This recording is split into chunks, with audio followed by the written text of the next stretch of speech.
Et après Maud.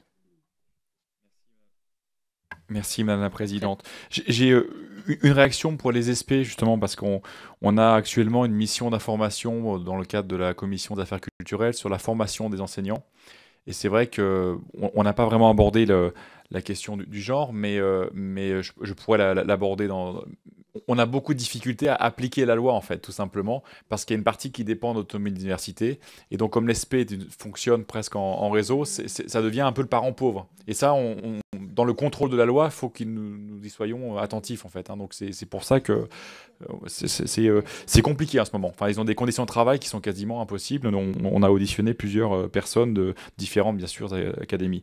La deuxième question, c'est sur la visibilité des études de genre, parce qu'il y a deux aspects. Soit on va du côté du réseau, et les réseaux fonctionnent, c'est beaucoup plus facile actuellement, mais parfois, on a vu, c'est des gens qui collaborent dans différentes universités, etc., au niveau international.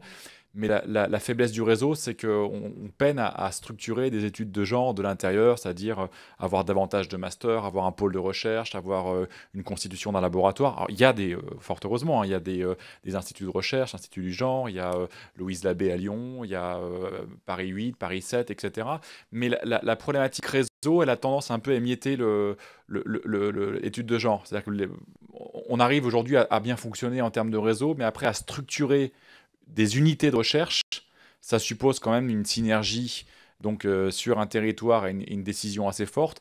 Enfin, c'est mon impression, hein, je crois qu'on n'y arrive pas.